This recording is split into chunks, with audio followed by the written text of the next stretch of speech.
we notice that at different times in history, we do have certain readings in the Quran that they were excluded from, what we call now the canon. So we call basically the first stage what everyone is familiar with, the Uthmanic Codex. And this is the first canonization process where the readings or the codices of the companions of Muhammad, they were excluded based on the Codex of Uthman. So even though Uthman's attempt to limit the variants of the Quran to one codex, variant readings kept multiplying. And this is evident from the early works of grammar and exegesis that we have, that you have uncontrollable amount of variants that Muslims were using and circulating among themselves.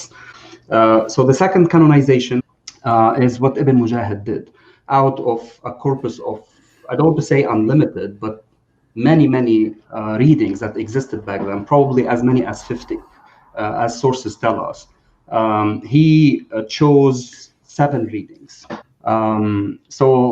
And also in Ibn Majah's system, when he chose the 7 readings, each reading was not unique. So you can see also there are differences within one reading.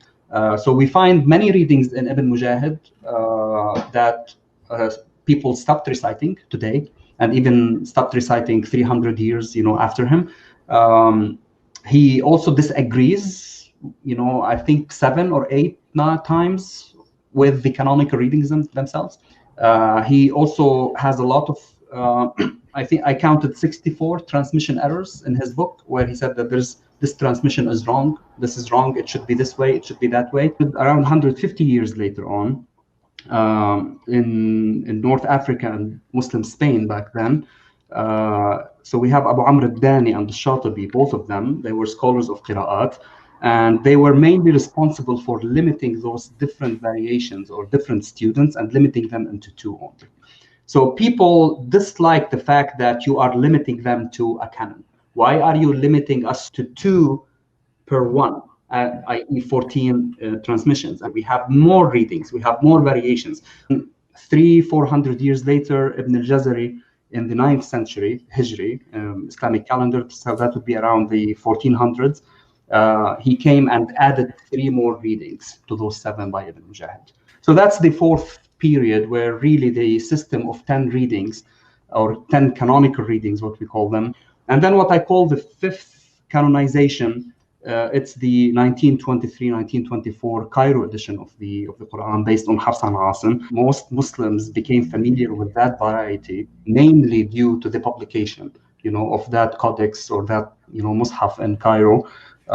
Even though we have, of course, other editions from other readers, but most people are familiar still, even until today, familiar with that variety. How do we understand this concept of tawatur vis-a-vis qira'at or variant readings when many accounts from the classical sources do not agree with this concept of tawatur? In the early period, Muslims did not talk about this concept of tawatur, and it's very evident that the variant readings were local. So people in Damascus were transmitting things different, from people of Kufa or people from Mecca and Medina, and the reading or the variant reading was a local thing rather than a widely transmitted system that every single Muslim or even every single scholar knew of. If you don't have variant reading, you can't read the Quran. It's as simple as this. It's just you need the vowels and you need diacritics in order to read it.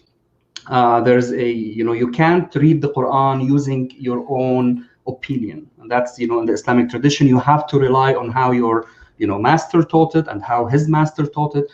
So you can't just do textual criticism. You can, of course, but you may not within the tradition. So there's a difference between someone who is, who has a manuscript and say, okay, I'm going to do textual criticism. I'm going to read the Quran on my own. And some scholars did that, back in the days. But of course, they were reprimanded. So this is a little bit problematic from the sense of documentation. We don't have enough documentation from the early period, and we don't know how much writing and orality were intertwined back then. And I'm talking here 8th century, okay? There was a time when the Quran was codified during the time of Uthman, when orality lost to written transmission. And what I mean by that is that Muslim scholars all agreed that regardless of your memory, regardless of how you memorize the Quran, you cannot deviate from the Uthmanic Codex. So even though certain readers, they were sure of how they memorized the Quran through other channels, and they were saying that I have a good chain of transmission. I studied with X and Y and Z people. Muslim scholars post-Uthmanic period, they didn't care. As long as you are deviating from the text, we are not going to accept your reading. So when someone tells you, well, the Quran was orally transmitted regardless of the rasm, regardless of the Uthmanic consonantal text, that's not accurate. There's no such thing as only oral transmission. You have to oral transmission based on the text.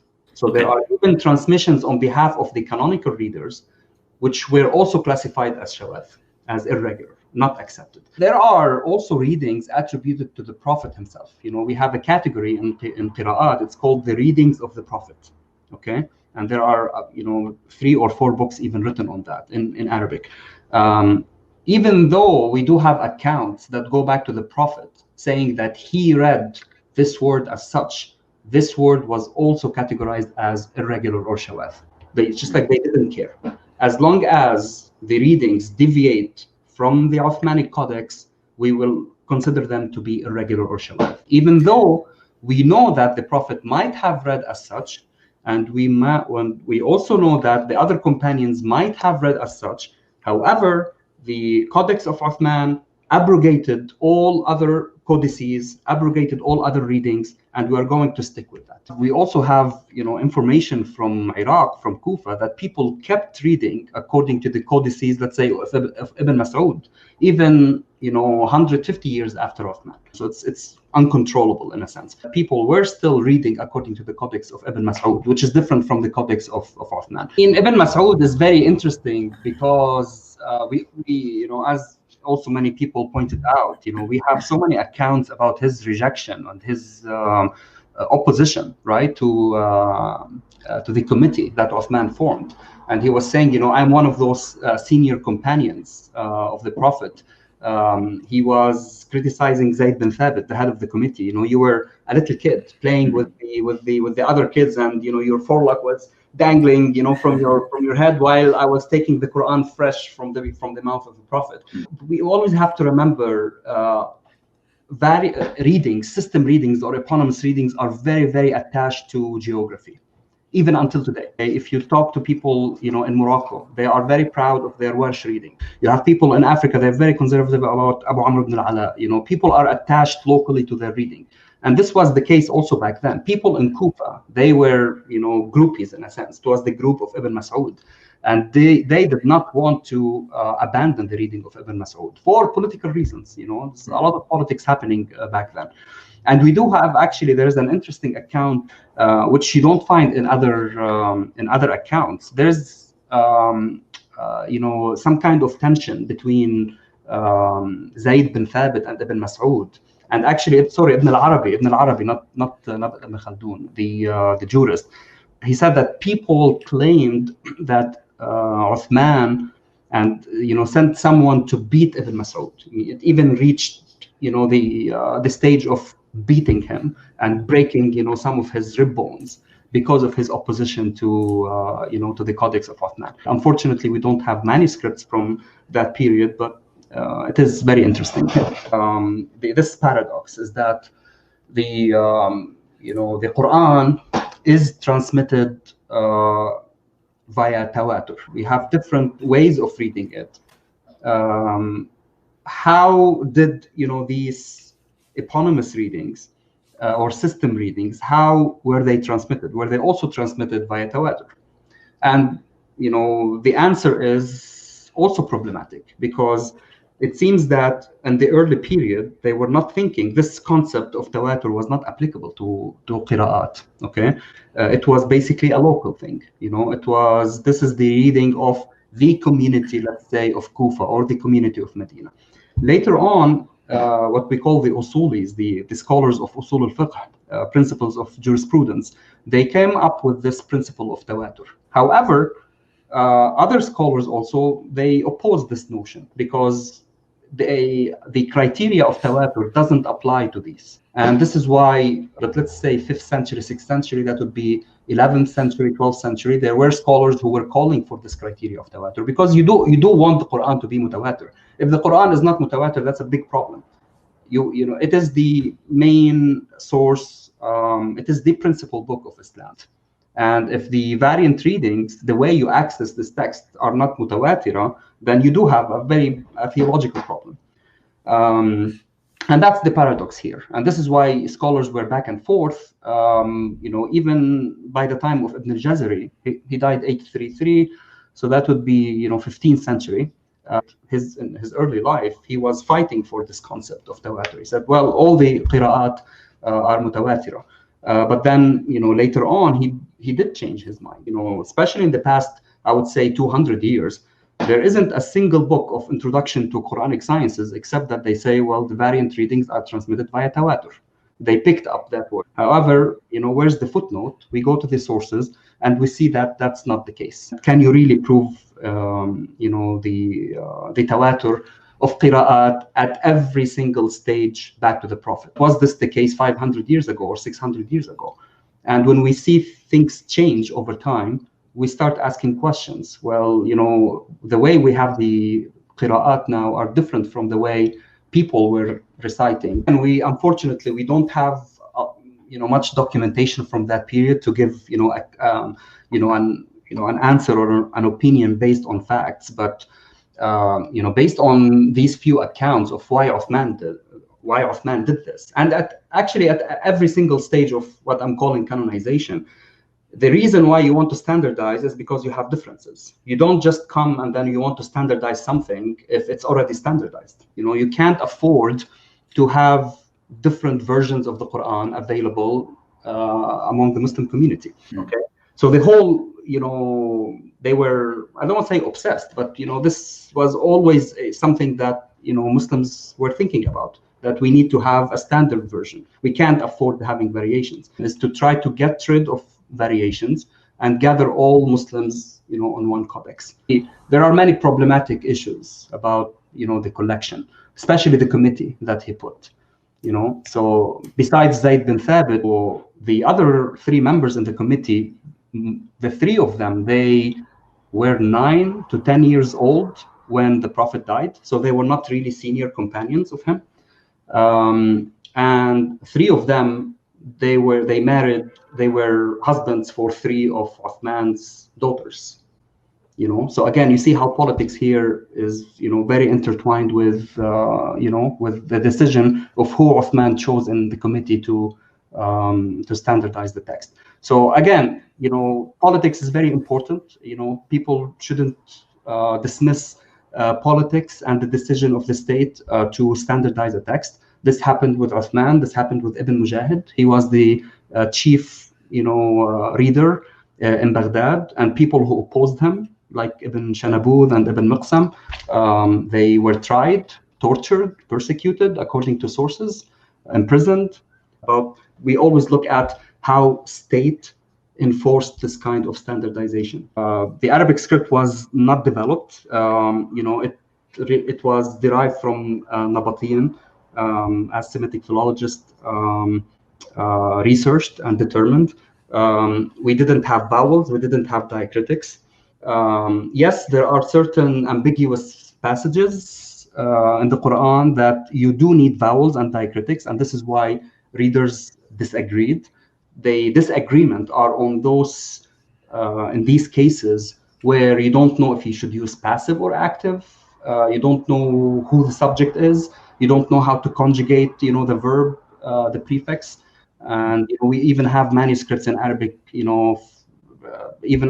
600-700 years after dots and diacritics were developed where you don't have diacritics. So diacritics and vowels are not the main reason. They are one of the reasons. They are one of the reasons. There are very, very obvious cases where, because you don't have diacritics and vowels, there were variant readings. It's very obvious. It has nothing to do with dialects, has nothing to do with plurality. It has nothing to do with different modes. It has to do with the script, right? And also Muslim scholars are divided. So, a group would say that Al-Hajjaj did introduce reformation of the script, and other scholars say no, he didn't, right? And I do believe, I'm inclined to say that actually he did include, certain, reformation in the text. Okay, so usually, of course, we have contradictory accounts in Islamic tradition. Everything, there isn't a single thing that we don't have contradictory traditions about. The point is, even if it wasn't Al-Hajjaj, let's say it wasn't him, this person specifically, we do know that there were certain reformations in the early manuscripts. So you have the language of pre-Islamic poetry and the language of the Quran. They are very similar, okay, in terms of syntax, vocabulary, etc. And even if someone like a Tabari, who's an exegete, he's always quoting grammarians. So grammarians are authority number one when it comes to variant readings. The Muslim scholars later on clashed with grammarians, because grammarians would be criticizing some variant readings. I would say, well, this reading is not grammatical. This reading is not good. And later, Muslim scholars who wanted to say, well, all the readings were correct. God doesn't speak bad Arabic. And this is why someone like a Tabari or Zamakhshari or even Ibn Atiyya, those exegetes, they were saying, well, wait a second, this reading is really not grammatical. This is bad Arabic. Arabs would never say something like that. And what happened is that Ad-Dani, he died mid-5th Hijri, mid-11th century. And he said, I'm going to limit myself, to 2 transmitters per reader, so that it would be easier for people to memorize these variants. And it became very successful. And it started to be taught at different schools. And what made it more popular is that 100 years after Dani, Ash-Shatibi came, and then he versified this manual into a poem. He versified it, and poetry is it's very important in the Arabic tradition. You memorize things through didactic poems. Well, we don't want people to think that the readings are the Ahruf, because as I said multiple times, no one knows what the Ahruf is. And if someone tells you that he or she knows what the Ahruf is, well, no one knows. So we take the word of Muslim scholars who spent years and years and years trying to understand what the Ahruf are, and no one knows. There are speculations, but at the end of the day, they're only speculations. Is there a consensus on the number of readings today? You have 3 groups. You have one group that will tell you 7. They have the other group that would tell you 10, and you have a smaller group that would tell you 14. So the system of the 14, has been around for the past 200, 300 years. People were, trying to add 4 readings. So that's why going back to early sources and reading, these documents, it gives us, a good map of what people thought at different periods of time, and not to apply, certain notions that people believe in now, but they were not existent, centuries before.